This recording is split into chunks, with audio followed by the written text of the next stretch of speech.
شروع اللہ کے نام سے جو بہت مہربان نہایت رحم والا ہے۔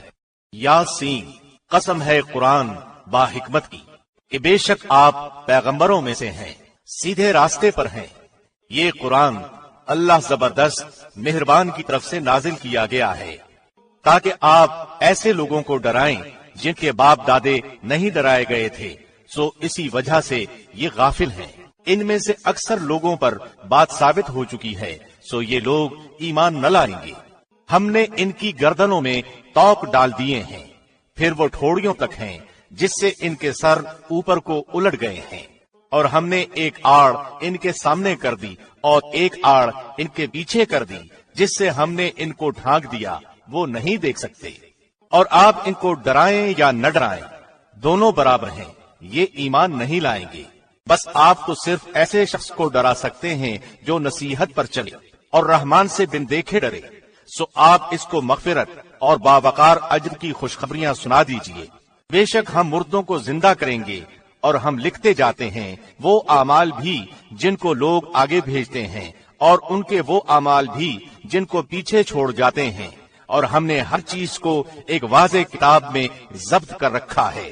اور آپ ان کے سامنے ایک مثال یعنی ایک بستی والوں کا قصہ بیان کیجئے، جبکہ اس بستی میں کئی رسول آئے۔ جب ہم نے ان کے پاس 2 کو بھیجا سو ان لوگوں نے اول دونوں کو جھٹلایا، پھر ہم نے تیسرے سے تائید کی سو ان تینوں نے کہا کہ ہم تمہارے پاس بھیجے گئے ہیں۔ ان لوگوں نے کہا کہ تم تو ہماری طرح معمولی آدمی ہو اور رحمان نے کوئی چیز نازل نہیں کی، تم نرا جھوٹ بولتے ہو۔ ان رسولوں نے کہا ہمارا پروردگار جانتا ہے کہ بے شک ہم تمہارے پاس بھیجے گئے ہیں اور ہمارے ذمے تو صرف واضح طور پر پہنچا دینا ہے۔ انہوں نے کہا کہ ہم تو تم کو منحوس سمجھتے ہیں، اگر تم باز نہ آئے تو ہم پتھروں سے تمہارا کام تمام کر دیں گے اور تم کو ہماری طرف سے سخت تکلیف پہنچے گی۔ ان رسولوں نے کہا کہ تمہاری نحوست تمہارے ساتھ ہی لگی ہوئی ہے، کیا اس کو نحوست سمجھتے ہو کہ تم کو نصیحت کی جائے، بلکہ تم حد سے نکل جانے والے لوگ ہو۔ اور ایک شخص اس شہر کے آخری حصے سے دوڑتا ہوا آیا، کہنے لگا کہ اے میری قوم، ان رسولوں کی راہ پر چلو، ایسے لوگوں کی راہ پر چلو جو تم سے کوئی معاوضہ نہیں مانگتے اور وہ راہ راست پر ہیں۔ اور مجھے کیا ہو گیا ہے کہ میں اس کی عبادت نہ کروں جس نے مجھے پیدا کیا، اور تم سب اسی کی طرف لوٹائے جاؤ گے۔ کیا میں اسے چھوڑ کر ایسوں کو معبود بناؤں کہ اگر رحمان مجھے کوئی نقصان پہنچانا چاہے تو ان کی سفارش مجھے کچھ بھی نفع نہ پہنچا سکے اور نہ وہ مجھے بچا سکے؟ پھر تو میں یقیناً کھلی گمراہی میں ہوں۔ میری سنو، میں تو سچے دل سے تم سب کے رب پر ایمان لا چکا۔ اس سے کہا گیا کہ جنت میں چلا جا، کہنے لگا کاش میری قوم کو بھی علم ہو جاتا۔ یہ مجھے میرے رب نے بخش دیا اور مجھے باعزت لوگوں میں سے کر دیا۔ اس کے بعد ہم نے اس کی قوم پر آسمان سے کوئی لشکر نہ اتارا اور نہ اس طرح ہم اتارا کرتے ہیں۔ وہ تو صرف ایک زور کی چیخ تھی کہ یکا یک وہ سب کے سب بجھا گئے۔ ایسے بندوں پر افسوس، کبھی بھی کوئی رسول ان کے پاس نہیں آیا جس کی ہنسی انہوں نے نہ اڑائی ہو۔ کیا انہوں نے نہیں دیکھا کہ ان سے پہلے بہت سی قوموں کو ہم نے غارت کر دیا کہ وہ ان کی طرف لوٹ کر نہیں آئیں گے، اور نہیں ہے کوئی جماعت مگر یہ کہ وہ جمع ہو کر ہمارے سامنے حاضر کی جائے گی، اور ان کے لیے ایک نشانی خشک زمین ہے جس کو ہم نے زندہ کر دیا اور اس سے غلہ نکالا جس میں سے وہ کھاتے ہیں، اور ہم نے اس میں کھجوروں کے اور انگور کے باغات پیدا کر دیے، اور جن میں ہم نے چشمے بھی جاری کر دیے ہیں تاکہ لوگ اس کے پھل کھائیں، اور اس کو ان کے ہاتھوں نے نہیں بنایا، پھر کیوں شکر گزاری نہیں کرتے؟ وہ پاک ذات ہے جس نے ہر چیز کے جوڑے پیدا کیے، خواہ وہ زمین کی اگائی ہوئی چیزیں ہوں، خواہ خود ان کے نفوس ہوں، خواہ وہ چیزیں ہوں جنہیں وہ جانتے بھی نہیں۔ اور ان کے لیے ایک نشانی رات ہے جس سے ہم دن کو کھینچ لیتے ہیں تو وہ یکا یک اندھیرے میں رہ جاتے ہیں، اور سورج کے لیے جو مقررہ راہ ہے وہ اسی پر چلتا رہتا ہے۔ یہ ہے اندازہ ٹھہرایا ہوا غالب با علم اللہ کا۔ اور چاند کی ہم نے منزلیں مقرر کر رکھی ہیں یہاں تک کہ وہ لوٹ کر پرانی ٹہنی کی طرح ہو جاتا ہے۔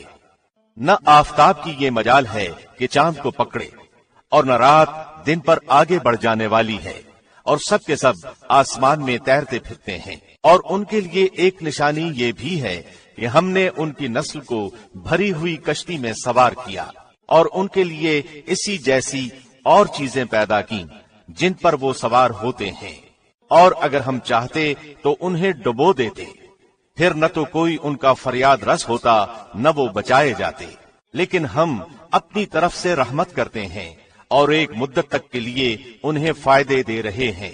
اور ان سے جب کبھی کہا جاتا ہے کہ اگلے پچھلے گناہوں سے بچو تاکہ تم پر رحم کیا جائے، اور ان کے پاس تو ان کے رب کی نشانیوں میں سے کوئی نشانی ایسی نہیں آتی جس سے وہ بے رخی نہ برتتے ہوں، اور ان سے جب کہا جاتا ہے کہ اللہ کے دیے ہوئے میں سے کچھ دو تو وہ کفار ایمان والوں کو جواب دیتے ہیں کہ ہم انہیں کیوں کھلائیں جنہیں اگر اللہ چاہتا تو خود کھلا پلا دیتا، تو تم تو ہو ہی کھلی گمراہی میں۔ وہ کہتے ہیں کہ یہ وعدہ کب ہوگا، سچے ہو تو بتلاؤ۔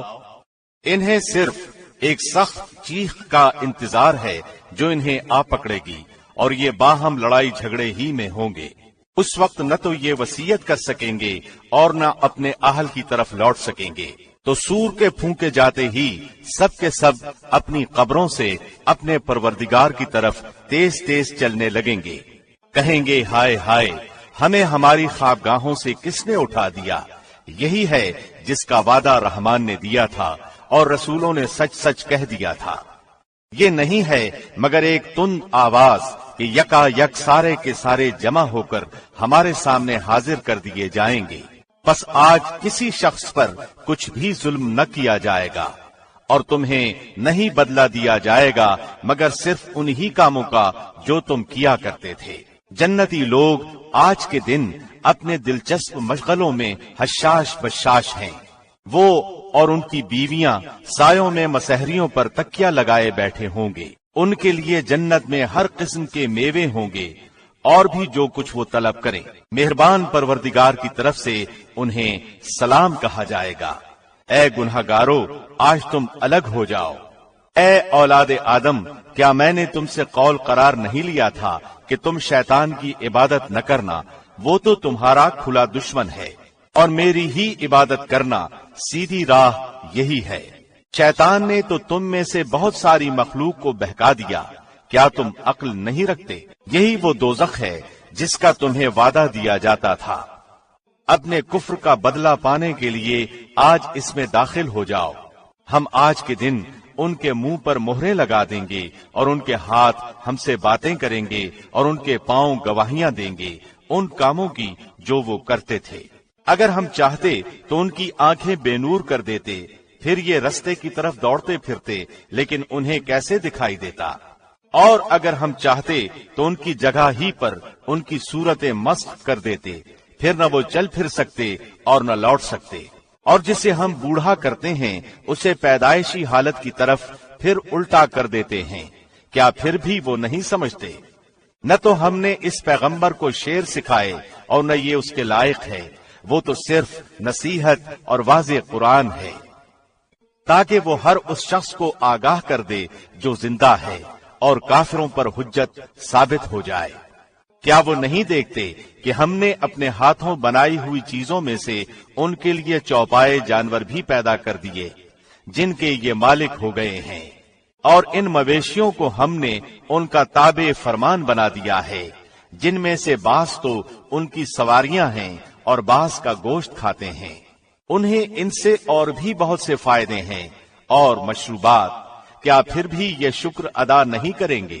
اور وہ اللہ کے سوا دوسروں کو معبود بناتے ہیں تاکہ وہ مدد کیے جائیں، حالانکہ ان میں ان کی مدد کی طاقت ہی نہیں، لیکن پھر بھی مشرکین ان کے لیے حاضر باش لشکر بنے ہوئے ہیں۔ پس آپ کو ان کی بات غمناک نہ کرے، ہم ان کی پوشیدہ اور علانیہ سب باتوں کو بخوبی جانتے ہیں۔ کیا انسان کو اتنا بھی معلوم نہیں کہ ہم نے اسے نطفے سے پیدا کیا ہے، پھر یکا یک وہ سری جھگڑالو بن بیٹھا، اور اس نے ہمارے لیے مثال بیان کی اور اپنی اصل پیدائش کو بھول گیا۔ کہنے لگا ان گلی سڑی ہڈیوں کو کون زندہ کر سکتا ہے؟ آپ جواب دیجئے کہ انہیں وہ زندہ کرے گا جس نے انہیں اول مرتبہ پیدا کیا ہے،